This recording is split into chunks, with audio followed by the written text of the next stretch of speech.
نہیں یہ کہا جا سکتا. سوال یہ ہے کہ جہاں تک الہ آباد کے خطبے کا تعلق ہے، آپ اس بات پر بھی غور کریں، یہ پاکستان کس نے بنایا؟ میں تو کہتا ہوں ہندوؤں نے بنایا ہے. یہ ہم نے بنایا ہی نہیں، ہم اس قابل ہی نہیں ہے کہ کوئی چیز کر سکیں. اچھا، میرا استدلال یہ ہے کہ اس طرح ہندوؤں نے بنایا ہے کہ جہاں تک الہ آباد کا خطبہ ہے اس میں تو علیحدگی کا تصور ہی نہیں ہے. اچھا، وہ الہ آباد کا خطبہ آپ ایک طرف رکھیں اور کیبنٹ مشن پلان جو جنہوں نے ایکسیپٹ کر لیا تھا اس کو رکھیں، وہ بالکل وہی ہے. یعنی it was full autonomy within the Indian union, یہ تصور تھا جو جنہوں نے قبول کیا اور نہرو نے ریجیکٹ کیا. اب ہندو خود مان رہے ہیں. جسونت سنگھ کی کتاب پڑھیں، مولانا ابوالکلام آزاد کی کتاب انڈیا ونس فریڈم کا وہ حصہ پڑھیں جو انہوں نے کہا تھا کہ میری موت کے بعد شائع کیا جائے. سارے اس بات کو وہ تسلیم کر رہے ہیں. میں سمجھتا ہوں کہ یہ ضروری نہیں تھا. اب بھی کینیڈا میں جو مونٹریال والا ایریا ہے جس کو کیوبیک کہتے ہیں، دیٹ از فرینچ کینیڈا، اس کی اٹانومی، فل اٹانومی وہ ایکسیپٹ کرنے کو تیار ہیں. یعنی مطلب یہ کہ نیا تھاٹ جمہوریت میں یہ نہیں ہے، یہ ایک طرح کی فیڈریشن کا تصور ہے. آپ ایسی فیڈریشن کی طرز پہ بھی سوچ سکتے ہو، یونین رکھ سکتے ہو. بلکہ میری تو ایک یہ تجویز ہے، میرے کو سیاست سے تعلق نہیں، لیکن یہ ایک کیجیے فکری تجویز ہے کہ ہمیں دنیا اسلام کو چھوڑنا چاہیے. They should proceed with their own future. ہمارے ساتھ ان کی کہیں بھی مطابقت نہیں ہے. ہمیں اپنے ریجن میں کم از کم، اگر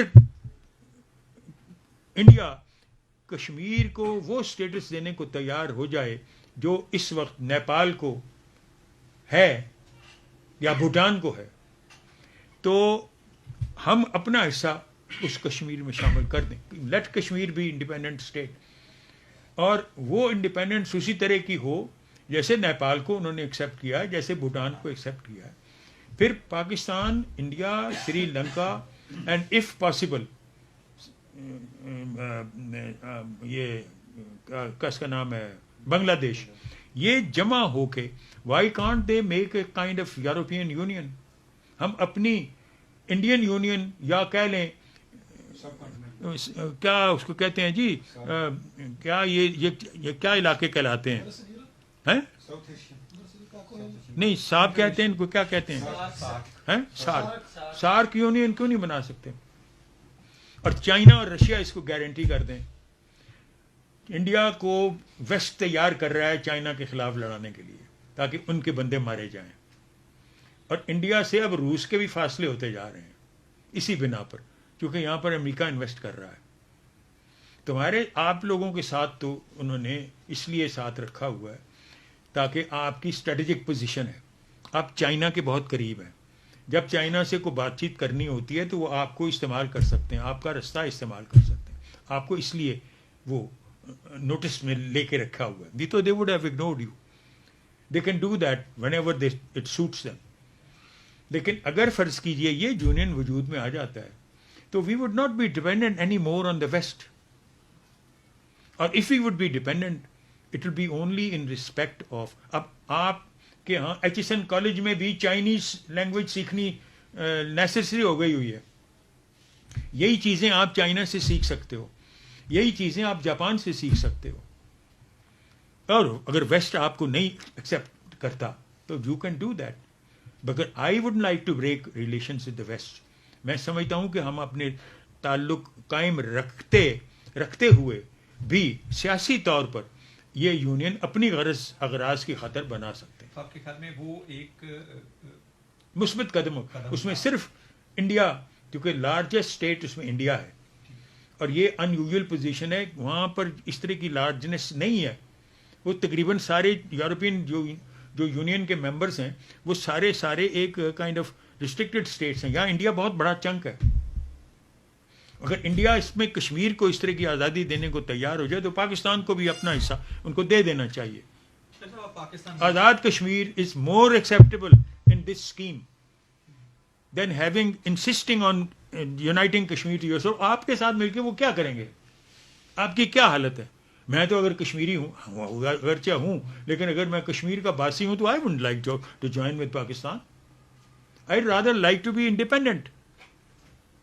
اور انڈیپینڈنس کو اور یہ کشمیر اگر انڈیپینڈنٹ ہو جاتا ہے اور آپ چاروں ہندوستان پاکستان چائنا اور رشیا اس کو ایکسیپٹ کر دیتے ہو, یہ تو سوئٹزرلینڈ بن سکتا ہے. اس ٹورزم کے لیے سوئٹزرلینڈ بن سکتا ہے, اتنی بڑی قوت بن سکتا ہے. اس کا تو بڑا فیوچر ہے. اور اسی طرح میں سمجھتا ہوں کہ اگر یہ یونین کسی طرح وجود میں آ سکتی ہے, مگر یہ یونین آپ کو وجود میں ملا نہیں لانے دے گا کسی صورت میں, چونکہ یہ ایک طرح سے سیکولرزم ہوگا. Because this would in fact amount to having religion as a personal affair. اور اب بھی آپ کا اٹس اے پرسنل افیئر,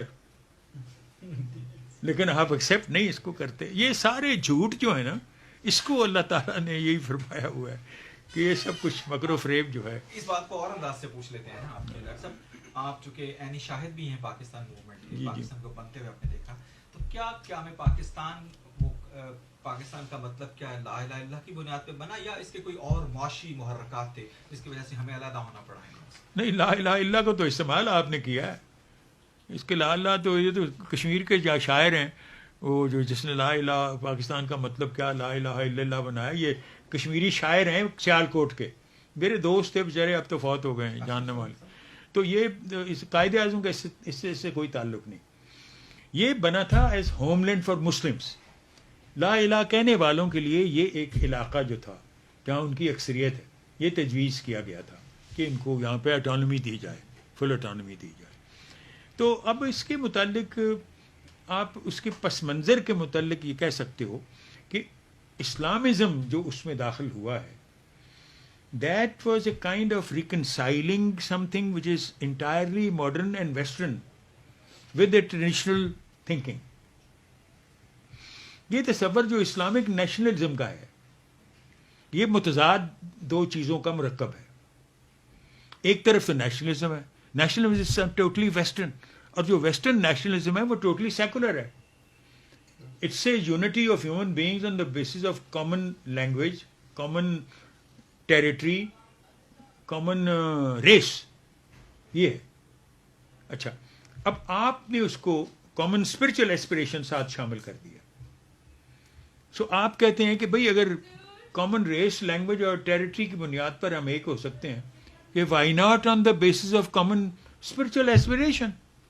جواب ریزنیبل ہے.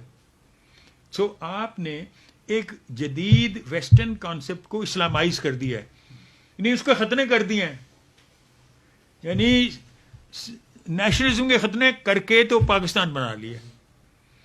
اچھا, اب یہ اسلامائزیشن ہو گئی اس کی,